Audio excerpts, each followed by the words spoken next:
आपला या ठिकाणी खरं तर होतो.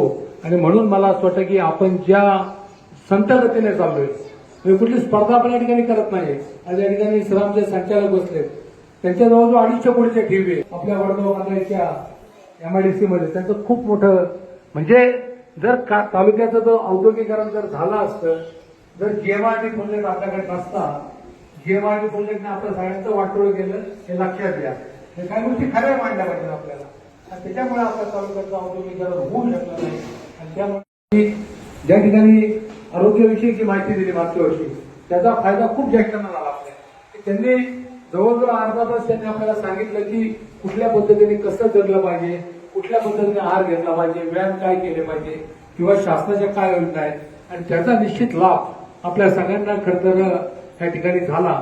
आणि त्याच्या संबंधित विषयाव्यतिरिक्त दरवर्षी नागरिकांमध्ये काहीतरी बाबा आरोग्य असेल किंवा बाकी शिक्षण असेल, बाकी सगळ्या क्षेत्रामध्ये बाबा लोकांमध्ये थोडी जनजागृती झाली पाहिजे अशा हिशोबाने आपण तर मार्गदर्शनपर व्याख्यान आयोजित करत असतो. मागच्या वर्षी डॉक्टर पंजाबराव कसे सरांच्या आरोग्यासंदर्भात त्यांनी व्याख्यान आयोजित केलं होतं. यावर्षी तर तुम्हाला नागरिकांनी बाबा चोरी, घरफोडी किंवा इतर फसवणुकीच्या संदर्भात किंवा कायद्याच्या संदर्भात काय काळजी घेतली पाहिजे या संदर्भात तर तुम्हाला व्याख्यान द्यायचं आहे.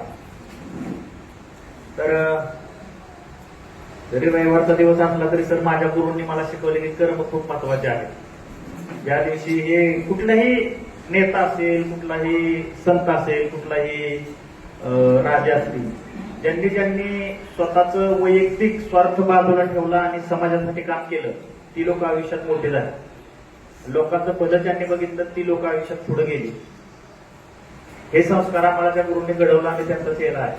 त्यामुळे मला असं वाटलं की वैयक्तिक बाबा ठीक आहे, आपल्या आयुष्यातली 20 मिनिटं आपण या 100-200 जी लोक आहेत त्यांच्या कुटुंबियासाठी दिलं तर त्यातले ज्या काही लोकांचा फायदा होईल तो एक आपण पोलिसांना बघा. तुम्हाला वाटलं की बाबा आपण म्हटलं की पुण्य कमवायचे असतील तर मला पंढरपूरला, आळंदीला, देहूला, बऱ्याच ठिकाणी काशीला कुठं कुठं जाता येतं. आता पोलीस इथले कुठं जाऊ शकत नाही. आमच्या दररोज म्हणजे आम्हाला ह्या 2 वर्षाच्या कालावधीमध्ये 2 दिवस सुट्टी मिळाली. त्यामुळे आता आम्हाला जर तसं म्हटलं तर आम्हाला नरकात पण जागा मिळायची. तू गेलाच नाही म्हणते देवाला तो.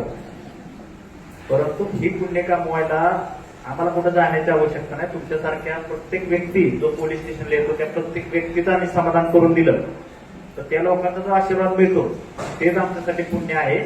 आणि तेच आमच्यासाठी पंढरी, तेच आमच्यासाठी देहू, आळंद. आता नारायणगाव बघितलं तर मी नारायणगाव पोलीस स्टेशन येण्याआधी मी एफसीबीला होतो. त्यावेळेस आशिष भाऊंच्या घरी घरफोडीचा प्रकार झाला होता. त्यावेळेस त्या घरफोडीचा तपास मीच करत होतो. माझ्याकडेच ते प्रकरण होतं. त्याच्यामध्ये आम्हाला बऱ्यापैकी यश आलं, पण थोडं आम्हाला ते सीसीटीव्ही जे आता सध्या काळाची गरज आहे ते पाहिजे तेवढ्या प्रमाणात नसल्यामुळे आम्हाला थोडं लेट झालं आणि जेवढं आम्हाला रिकव्हरी पाहिजे तेवढी मिळाली नाही. परंतु काहीतरी आम्हाला पुन्हा फुलाची पाकळी म्हणून त्यावेळेस करता आलं. त्यानंतर माझी इथं नारायणगाव पोलीस जिल्हा इन्चार्ज म्हणून ऑर्डर झाली. तसं नारायणगावमध्ये नोकरी करायला मिळणं म्हणजे खूप नशिबान लोकांचं काम आहे. नशिबान लोकांना इथं नारायणगाव पोलीस स्टेशनला नोकरी करण्याची संधी मिळते. त्याच्यामध्ये मी खूप नशिबांमध्ये पडतो. शिवजन्मभूमीचा हा भाग आहे आणि इथं पूर्वेशीतून प्रवास केल्यानंतर आपण शिवजन्मभूमीकडे या ठिकाणी प्रयाण करत असतो. तर नशीब त्याबद्दल मी खरंच स्वतः नशिबान समजतो. नारायणगावमध्ये आल्यानंतर माझ्या येण्याआधीची परिस्थिती मला ज्यावेळेस गोयल साहेबांनी पोस्टिंग दिलं त्यावेळेस मला एकच गोष्ट सांगितली की तर चोऱ्या, घरफोड्याचं प्रमाण खूप आहे, फसवणुकीचं प्रमाण खूप आहे, तर हे सगळं आटोक्यात आणण्यासाठी तुला मी पाठवतो. तर त्या दृष्टीने तू माझ्या अपेक्षा भंग करू नकोस अशा पद्धतीचं मला सूचना देऊन त्यांनी या ठिकाणी पाठवलं. आणि निश्चित तुम्हाला सांगू, ज्या 2023च्या आधी जी घरफोडी चोऱ्यांची संख्या 100+ होती ती संख्या कुठेतरी 20 वर आली. आणि त्या 20 पैकी 16 गुन्हे आमचे उघडकीस आहेत. 4 अशा आहेत की बाबा तिथं काय सीसीटीव्ही नाही, कुठेतरी बाबा एकदम नदीवरच्या मोटर चोरीला गेलेत, काय गेलेत, असे जे किरकोळ चोरी आहेत त्या सोडल्या तर बाकी बऱ्यापैकी सगळे गुन्हे आम्ही उघडकीस आणलेले आहेत. आणि दुसरी गोष्ट की कुठलाही गुन्हा घडवून त्याच्यामध्ये त्यांच्या चोरांच्या पाठीमागे लागायचं आणि मग त्याच्यामध्ये रिकव्हरी भेटेल नाही भेटेल हे खूप अडचणीचं आहे. परंतु चोरी होणारच नाही यासाठी जर प्रयत्न केले तर ती खूप चांगली गोष्ट आहे. हा हिशोब आम्ही डोक्यात ठेवून तुम्हाला सांगतो, रात्रभर बऱ्याच मोठ्या वेळा मला पोलिसांना म्हणजे आमचे बाबा मला स्थानिक नागरिकांनी फोन येत नाही, तुमच्या जरा गाड्यांचं सायरन कमी करायला लावा, आम्हाला रात्रभर झोप लागत नाही. मी मग पोलिसांना ते सांगितलं की जी तक्रार आली तर मला त्या दिवशी खूप आनंद होईल, मी तुमच्यासाठी सकाळी पोलीस स्टेशनला फायटर वाजवी. त्यांनी खूप चांगलं काम केलं. लोकांच्या अशा तक्रारी आल्या तरी चालतील की त्या लोक रात्रभर आम्हाला झोपून देत नाही, परंतु अशी तक्रार येऊ नये की साहेब मी आयुष्यभर कष्ट केलेली कमाई माझी एका रात्रीत चोरीला गेली, ही तक्रार माझ्याकडे येता कामा नये. त्या हिशोबाने मी दररोज रात्री तुम्ही कधीही फोन करा, माझं पहिल्या रिंगला मी फोन उचलतो. रात्री 1 वाजू द्या, 2 वाजू द्या. का तर बाबा सामान्य नागरिकांना या ठिकाणी त्यांना सुखाची झोप मिळाली पाहिजे. त्यांची आयुष्यभराची कमाई जी आहे ते असं कोणतरी येणार आणि ते 5-10 मिनिटांमध्ये चोरी करून तुमच्या आयुष्यभर कमवलेली सगळी मालमत्ता असेल, सोनं असेल, पैसे असतील ते घेऊन जाणार, तर ते ऍक्सेप्टेबल नाही. त्या हिशोबाने आम्ही पोलीस स्टेशन मध्ये खूप माझ्या स्टाफ मध्ये पण त्या हिशोबाने खूप बदल करून घ्या. त्या पगाराला आपल्याला नाही देत असं तुम्हाला प्रामाणिकपणे कष्ट करावं लागतं. आता चोऱ्या का होता, चोऱ्या होता ते आपल्या निष्काळजीपणामुळे. आपल्याला त्या गोष्टी माहिती आहेत पण आपण कंटाळा करतो त्या गोष्टीचा की बाबा काय करत आहे डॉक्टरची. आणि प्रत्येकाला असं वाटतं की माझ्या घरी काहीच होऊ शकत नाही असं प्रत्येकाला वाटतं, बरोबर आहे. त्यामुळे कोणच आता आम्ही जर सांगून जमलो, लोक पडलं सीसीटीव्ही बसवा, परंतु नाही. आता वारुळवाडीमध्ये ज्या ग्रामपंचायतनी पुढाकार घेऊन सीसीटीव्ही बसवले तर आमच्या 2 वर्षाच्या रेकॉर्ड मधलं हे आहे की वारुळवाडीमध्ये चोऱ्या म्हणजे नाहीतच. चोर बिना अभ्यासाचा चोर कधी चोरीच्या क्षेत्रात उतरत नाही. त्यांना माहिती व्हायचं केलं तर आपल्या गाडीचा नंबर दिसतोय, आपण त्याच्यामध्ये आपला चेहरा क्लिअर दिसतोय, वारुळवाडीचं पोलीस स्टेशन जवळ आहे आणि बाबा 24 तास बाबा त्यांचे सीसीटीव्ही चांगल्या स्वरूपाच्या चालू असतात. त्यामुळे बाबा इथं चोरी केलं तर आपण सापडायची पॉसिबिलिटी असते. तेच आपण नारायणगावमध्ये केलं तर बाबा ही नारायणगावमध्ये तेवढ्या चांगल्या क्वालिटीचे सीसीटीव्ही नाही. तर तुम्ही पूनम चौकात गेला तर तिथं पुढे एक सीसीटीव्ही नाही, नाशिक बायपासला गेला, रिलायन्स बायपासला गेला, खडकवाडीला गेला, इकडं ओझर फाट्याला गेला, जुन्नर फाट्याला गेला, एक सीसीटीव्ही नाही. बाबा हे जे तुम्ही सिक्युरिटी गार्ड ठेवता त्यांच्या भरोश्यावरती तुमचं मौल्यवान दागिने असतील ते ठेवू शकत नाही. त्याच्यामुळे सीसीटीव्ही ही काळाची गरज आहे. पहिली गोष्ट आवश्यक तेवढेच दागिने तुमच्या घरी ठेवा, लॉकरमध्ये ठेवले तर खूप सेफ आहे. दुसरी गोष्ट काय की सीसीटीव्ही कंपल्सरी लावा प्रत्येकाने. सीसीटीव्ही काळाची गरज. एक सीसीटीव्हीची किंमत काय जास्त नाही. बऱ्याच वेळा असं झालेलं आहे की जे जुन्या काळामध्ये जे दरोडे पडलेले त्या दरोड्यांमध्ये बऱ्याच लोकांवरती जीव घेणा हल्ला झालेला. आता तर लेटेस्ट मधलं तुम्हाला सुलतानपूर मधलं गावातली माहिती घ्या तुम्ही. त्या केळीचे घड चोरीला जात होते म्हणून त्यांनी केळीमध्ये सीसीटीव्ही लावले. केळीचे घड चोरीला जात होते म्हणून केळीच्या बागामध्ये सीसीटीव्ही लावले आणि सीसीटीव्ही नाही. चोर आले, आजी आजोबा त्या घरामध्ये झोपलेले होते, दरवाजाला गेट लावले तुम्ही, लोखंडी गेट, कंटाळा ते गेट पण लावलं नाही. चोर आले, दरवाजा चोरांसाठी दरवाजा तोडणं काही छोटी गोष्ट आहे त्यांच्यासाठी. दरवाजा तोडला, ते आजी आजोबा झोपीत होते, त्यांच्या डोक्यामध्ये वार केले आणि जेवढं काही सोनं होतं त्यांचे पैसे होते जवळजवळ 30-40 लाख रुपये घेतले. आता तो पॅच वस्ती अशी आहे की तिथं म्हणजे मेन रस्त्यापासून कमीत कमी 3-4 किलोमीटर आतमध्ये आहे. तिथं आजूबाजूला 4ही बाजूला ऊस आहे. आता पोलीस म्हणजे काय देव नाहीये की बाबा असं डोळे दाखले काय तपश्चर्या केली आणि बाबा लगेच चोर कुठे कळाला. पोलिसांना पण काहीतरी पुरावे लागतात, काहीतरी सीसीटीव्ही लागतील, तिथं काहीतरी बाबा पायाचे ठसे मिळाले पाहिजेत, काहीतरी हाताचे बोटाचे ठसे मिळाले पाहिजेत, काहीतरी बाबा कोणीतरी बघितलं पाहिजे कुठली गाडी वापरली त्यांनी. अख्ख्या त्या गावामध्ये असे भाऊ कमीत कमी आम्ही 8-10 किलोमीटर पूर्ण हात फिरलो, एक सीसीटीव्ही नाही कुठं, एक सीसीटीव्ही कुठं भेटला. चोरी उघडकीस ते चोर तरी पण आम्ही पकडले आपल्या कौशल्यावरती. त्याच चोरांनी आपल्या इथं नारायणगावमध्ये चोरी केली होती. तर त्यावेळेस एक मोटरसायकल त्यांनी वापरली होती आणि ती मोटरसायकल आपल्या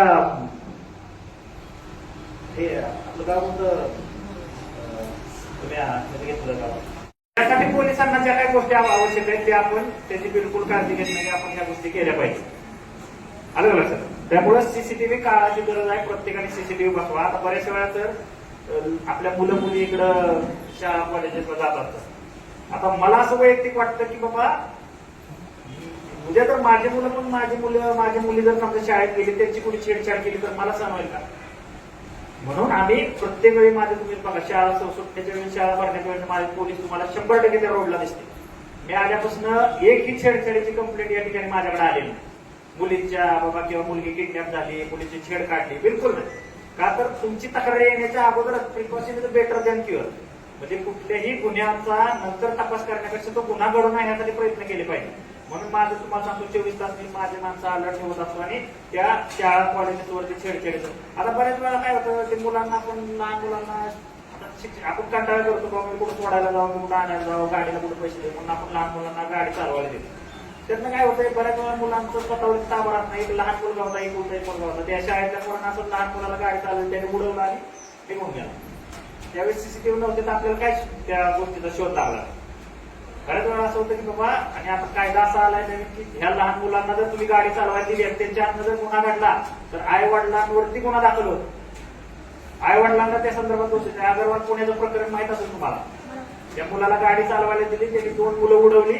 त्यानंतर त्याचे आई वडील जेलमध्ये, आजी आजोबा जेलमध्ये, त्यांना मदत करणारे पोलीस कामाला लागले. त्या ससूनचे डीन त्यांनी थोडंसं मदत केली, त्यांना कायद्याच्या बाहेर जाऊन थोडी मदत करण्याचा प्रयत्न केला, ते जेलमध्ये. म्हणजे विचार करा, एका मुलाचे हट्ट पुरवण्यापायी एवढी सगळी यंत्रणा कामाला लागली. फक्त पैसे लक्षात आलं का तुम्हाला? आता बऱ्याच लिंक येतात मोबाईलवरती, आणि लिंक कुठल्या, आता माझ्या मोबाईलमध्ये असे 2 सिम आहेत.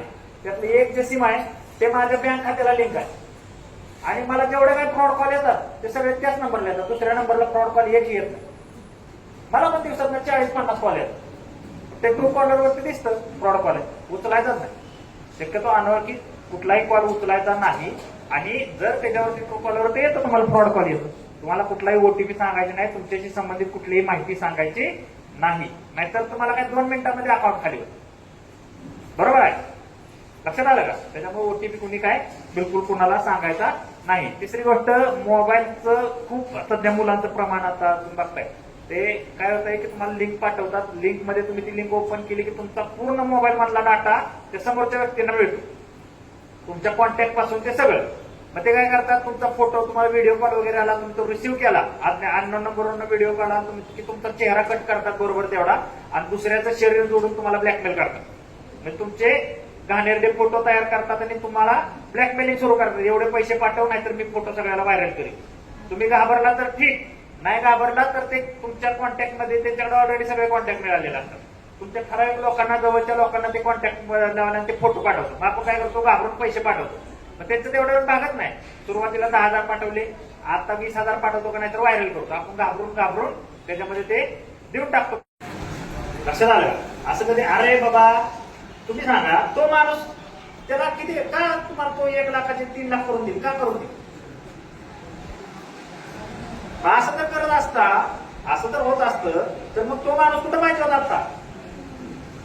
बरोबर आहे, असं काय होत नसतं.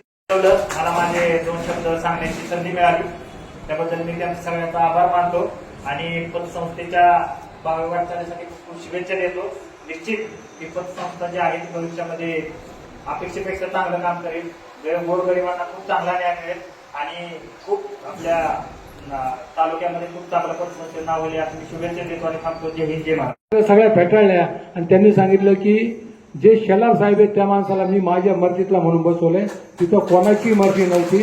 लक्षात घ्या की मला वाटतं शेलार साहेब जे बोलले की इथं असं यायचं असेल तर खूप मोठा वशिला, आणि मी आर्थिकचं बोलणार नाही, परंतु ही एकमेव व्यक्ती अशी होती की ज्याला एकाही पुढाऱ्याला नितीन गोले साहेबांनी त्यावेळेला उभं केलं नाही कोणालाच. आणि त्यांना सांगितलं की जर नारायणगावला जर चोऱ्या थांबवायच्या असतील या परिसरातल्या तर माझ्याच मर्जीतला अधिकारी मी आणेल, आणि म्हणून शेलार साहेब स्वतः नारायणगावला या ठिकाणी आले. पण तुम्ही अगोदर म्हटलं चोर हुशार असतात, बरोबर आहे ना, तेव्हा पोलिसांची नेमणूक असते.